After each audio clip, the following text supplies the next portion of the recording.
जय श्री कृष्णा। राधे राधे। सभी माता बहनों को राधा अष्टमी की हार्दिक शुभकामनाएं। आज आपने इस शुभ अवसर पर सुनेंगे राधा अष्टमी की संपूर्ण कथा। तो आप इस कथा को पूरी श्रद्धा पूर्वक सुनना और ज़्यादा से ज़्यादा अपने रिश्तेदारों में, अपने मित्रगणों में और व्रत रखने वाली सभी बहनों में इस कथा को शेयर करना। इस साल राधा अष्टमी व्रत 11 सितंबर 2024 बुधवार को मनाई जाएगी। धार्मिक मान्यताओं के अनुसार राधा रानी की पूजा के बिना भगवान श्री कृष्ण की पूजा अधूरी मानी जाती है। कृष्ण जन्म की तरह ही राधा अष्टमी का त्योहार बड़ी ही धूमधाम से मनाया जाता है।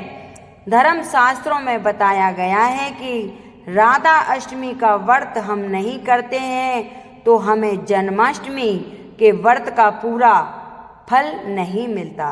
राधा अष्टमी यानी कि राधा का जन्मदिन, इस दिन को बरसाना गांव में और ब्रज भूमि में बड़े ही धूमधाम से मनाया जाता है। देश के दूसरे भागों में भी इस दिन को बहुत ही श्रद्धा पूर्वक मनाया जाता है।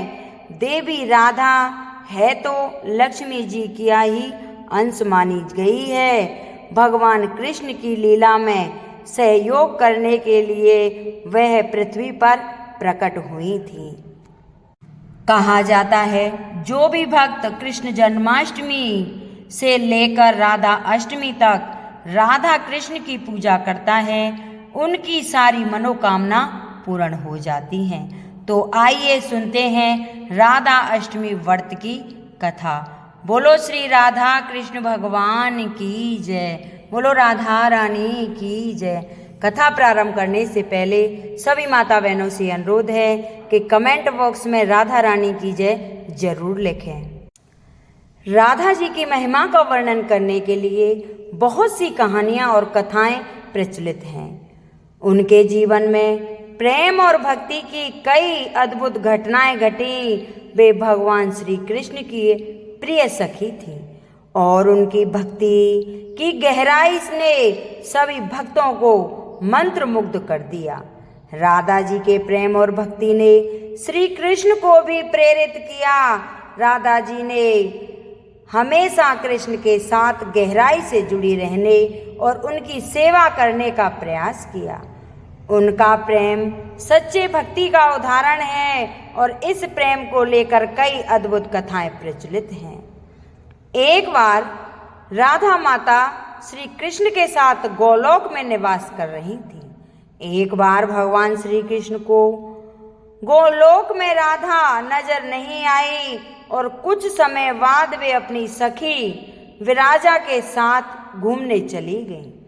जब राधा को इस बात का पता चला तो वो अत्यंत क्रोधित हो गईं और तुरंत कृष्ण के पास पहुंची। वहां उन्होंने श्री कृष्ण को कठोर शब्द में उल्हाना दिया। राधा का यह आचरण श्री कृष्ण के प्रिय मित्र श्री दामा को अच्छा नहीं लगा। बिना किसी विचार के श्री दामा ने राधा को श्राप दे दिया कि वे पृथ्वी पर जन्म लेंगे। राधा के गुस्से से आहत होकर विराजा भी वहां से चली गई और नदी का रूप धारण कर लिया। श्री दामा से श्राप मिलने के बाद राधा ने भी उन्हें श्राप दिया कि वह राक्षस कुल में जन्म लेंगे। इसी श्राप के परिणाम स्वरूप श्री दामा का जन्म शंखचूर्ण दानव के रूप में हुआ, जो आगे चलकर भगवान विष्णु का महान भक्त बना। दूसरी ओर राधा पृथ्वी पर वृषभानु जी के घर पुत्री के रूप में अवतार लिया। राधा का जन्म वृषभानु जी के घर तो हुआ लेकिन देवी कीर्ति के गर्भ से नहीं। जब राधा और श्री दामा ने एक दूसरे को श्राप दिया तब भगवान श्री कृष्ण ने कहा था कि राधा को वृषभानु और देवी कीर्ति की पुत्री बनकर पृथ्वी पर रहना होगा। मनुष्य योनि में आपके विवाह का संबंध एक वैश्य से होगा जो मेरे ही अंश का अवतार होगा। इस प्रकार आप पृथ्वी पर भी मेरे ही संगनी रहेंगी, लेकिन हमें पृथ्वी पर अलग होने का दुख सहना होगा। इसके बाद भगवान श्री कृष्ण ने राधा से कहा कि अब आप मनुष्य योनि में जन्म लेने की तैयारी करें। संसार के सामने वृषभानु जी की पत्नी गर्भवती हुई और जिस प्रकार एक शिशु का जन्म होता है, उसी प्रकार देवी कीर्ति का भी प्रसव हुआ। हालांकि वास्तव में राधा का जन्म उनके गर्भ से नहीं हुआ था। भगवान की माया से उनके गर्भ में वायु आ गई थी और उसी वायु से राधा का प्राकट्य हुआ। प्रसव के समय देवी कीर्ति को पीड़ा हो रही थी और उसी समय राधा के रूप में एक सुंदर कन्या का जन्म हुआ। राधा का अवतरण भाद्रपद मास के शुक्ल पक्ष की अष्टमी तिथि को हुआ और तभी से हर वर्ष इस दिन को राधा अष्टमी के रूप में मनाया जाता है। राधा अष्टमी के दिन विशेष पूजा की जाती है, जिसमें भक्तजन राधा जी की महिमा का गुणगान करते हैं। कथा के अनुसार राधा जी का जीवन पूर्णतया भक्ति का आदर्श उदाहरण है। एक बार जब श्री कृष्ण ने राधा जी से पूछा कि उनकी भक्ति का रहस्य क्या है, तो राधा जी ने उत्तर दिया कि उनकी भक्ति में केवल प्रेम और समर्पण है। राधा जी ने भगवान श्री कृष्ण को भक्ति का सबसे सुंदर और महान रूप दिखाया। उनकी भक्ति ने उन्हें वंदनीय बना दिया और इसलिए राधा अष्टमी का पर्व इस प्रेम और भक्ति की महिमा को मान्यता प्रदान करता है। व्रत के दौरान की जाने वाली पूजा। राधा अष्टमी के दिन व्रती सुबह जल्दी उठकर स्नान करते हैं और व्रत का संकल्प लेते हैं।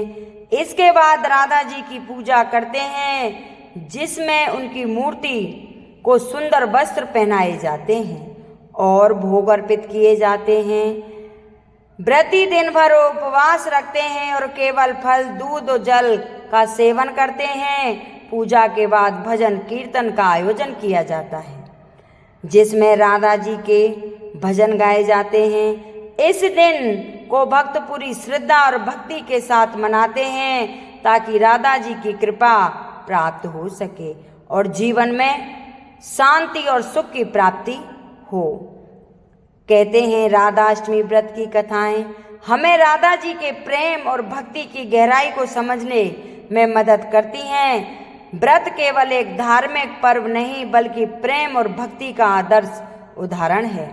राधा जी के जीवन की कथाएं हमें सिखाती हैं कि सच्ची भक्ति में केवल प्रेम और समर्पण होना चाहिए। तो ये राधा अष्टमी व्रत की कथा थी। जो भी माता बहनें व्रत करती हैं, उनकी सभी मनोकामना पूर्ण होती हैं। हे राधा रानी, जैसे आपने सबके कारज संवारे, वैसे ही ये मेरी कथा सुने पढ़े उनकी सभी मनोकामना पूर्ण करना और उनके घर में आप ही विराजमान सदा रहना। अगर ये मेरी कथा किसी को अच्छी लगी हो तो इसे लाइक करें, शेयर करें, सब्सक्राइब करें और कमेंट बॉक्स में जय राधा रानी की जरूर लिखें। बोल राधा रानी की जय।